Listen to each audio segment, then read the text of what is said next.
see. I apologize for being out of breath. I've been working off the Pop-Tarts from last night. In any case, we are happy to be here now for the Cheez-It Citrus Bowl, moving down the snack aisle. And we've got Joey Halzle and I'm forgetting names already. Cooper May. There we go. Anyway, we're going to get started. We're going to open up with an opening statement from the offense coordinator, then we'll get into questions. To ask a question, just raise your hand. We will call on you, we'll run mic to you, either John or Colin, get it to you, and we'll get started. Coach, you can welcome us, say hello. Yeah, real quick before we go to questions, just I know I can speak for the whole offense. Really glad to be out here in the great city of Orlando. Obviously, for a lot of us, it's very familiar. Spent a lot of time here, and man, to be back with the Citrus Bowl, I know we'll all agree, it's just first-class organization all the way. Great bowl, great experience, absolutely top flight from this whole crew. So we're honored to be here, proud to be a part of it, and looking forward to going and playing in a great game on the first. All right, so if you have a question, raise your hand, we'll run you a mic.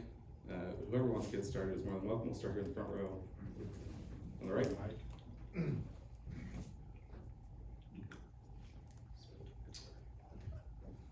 Hey Joey, Chad Lexico, Des Moines Register, I cover Iowa. Seeing Iowa's defense all year, what do you see from Iowa's defense that perhaps makes this a different type of challenge than you've seen this year? Yeah, I was obviously you can see on tape extremely well coached.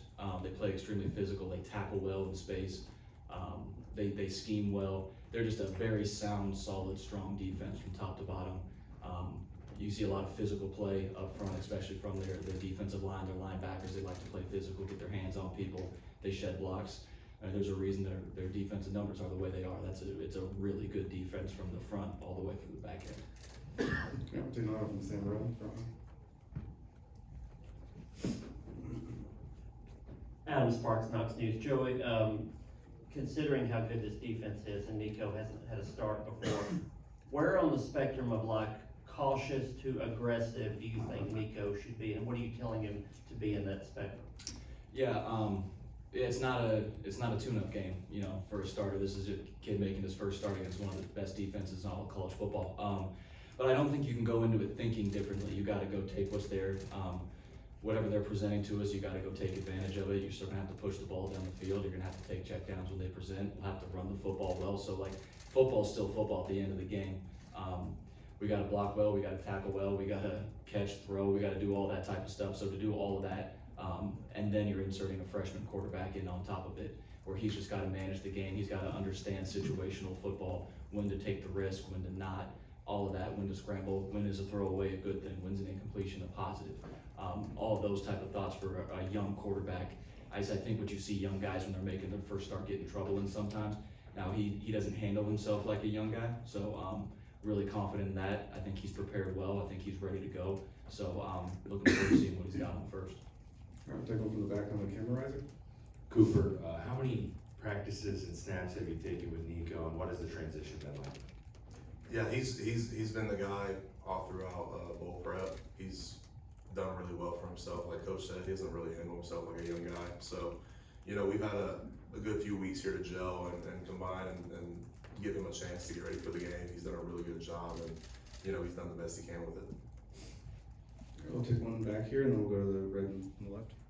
Joey, what can you say about Joe Milton's tenure as a Tennessee quarterback, including staying with you guys and helping you go through the bowl? Yeah, man, what that guy's done for 3 years for us has been awesome. Like, obviously, to come in and go through what he did, getting injured, and then obviously when Hendon stepped in and started playing the way he did, like sticking around and not only not being a negative draw on the team, but being a positive influence to it, waiting his time and then stepping in and getting as the full-time starter role. And now here, as he's leaving on his way out, doing everything he can to make sure that Nico is as prepared and ready to play as he can, giving him insight. Like, I can't say enough positive things about that guy, man. He's been a great, you know, what a VFL stands for. You know, that's what I can say about him. He's just big time guy, good character, great ball for us, man. And I think, you know, the Tennessee fan base should be really appreciative of his 3 years here at the university. All right, we'll take one on the left here. Coach, what stood out about Cam Seldon's development from the beginning of the season until now? Yeah, what's been great to see about Cam is, you know, he was at a school where he played everything in high school. He was playing quarterback, defensive end, running back, returning kicks, doing all that stuff. So it's been great to see him turn into what I call like an actual running back, meaning his understanding of protection, his understanding of I can't just grab the ball and run really fast. I gotta let these guys up front set up blocks. I gotta pace things. I gotta press holes. I gotta do all that different kind of stuff. It's been awesome to see him not just want to be the big athletic kid that wants to run fast, but embrace, okay, how do I become a complete and total back? So we have a ton of confidence going into this ballgame that he'll be able to step in and perform at a high level. Now you lose two guys that have been extremely productive in the SEC for 3 years. I'm not gonna act like that's just a plug and place all the time, but if there's a young kid that can come in and handle it mentally and physically, it's Cam. All right, we'll take one down front here and then get a couple of For both of you, from different perspectives, there's a lot of attrition with the offense this time of year. What's it been like for you, Joey, trying to get everything organized for the bowl game, and then Cooper from a leadership standpoint, kind of every position having attrition? How are you trying to lead the guys through this as well? Yeah, I think on the front end, a lot of it is just like, all right, who are we actually playing with? You know, that's what the big thing you're getting to now in bowl games when you're starting your game week prep. You know, plays are great, scheme is great, but the players matter more. So like, who are we actually playing with? And as you get down to it and you realize, okay, these are the guys we got. Now how do we put these guys in the best position to go be successful? I think that's the main thing in bowl season. What that has become is with the opt-outs and with the transfer portal and with all that type of stuff, it's like, who are our 11 that we're rolling out there with? It's like, okay, these are our guys. Now let's put them in the best position to be successful. And we can talk about the leadership side. Yeah, I mean, for the leadership part, nothing really changes. You know, the standards are gonna remain the standards, you know, long after whoever's gone. So, yeah, just rising to the standard and doing stuff the right way, handling yourself like a man, you know, being there on time, doing stuff the right way, making plays. I mean, that's what we're here to do, and that's what we've been taught. So nothing's gonna change based off who's there, who's not there. We'll go to the green and then right behind you. Joey, a year ago at this time, you had just kind of become the offensive coordinator, and I know you had been in the offense a long time, but where have you seen kind of yourself grow personally in that role from last year at this point to now?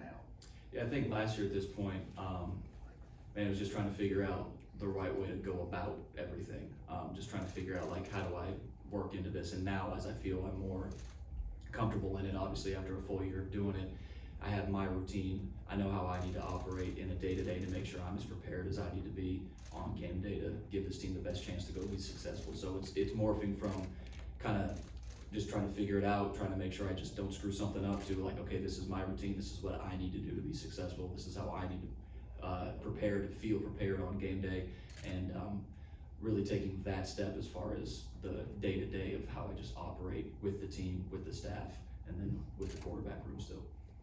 We'll take the second right here and then first row on the right. Joey, from your vantage point of working with Nico for a full year now, where do you think is one spot or a couple aspects of his game that have taken the biggest jump from your vantage point? Yeah, he in his defensive recognition, he really dug into that.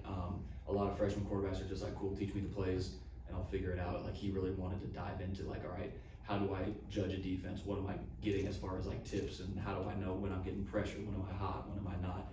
He really dug into that. Like I said at the beginning, not like most true freshmen handle themselves. Like, he was big into that side of it. And then mechanically, he's just, when someone comes in as highly touted as he was, a lot of times they feel like they're finished products. He wasn't. He wanted to come in and be like, all right, what do I need to do to take my physical game to the next level as well? So he came in, was completely open with, you know, tinkering with the mechanics, his lower body, all of that. And that's why I think he's made the growth that he is, and that's why I think that the guys out there with him have the confidence in that he'll go perform at a high level when he's called upon.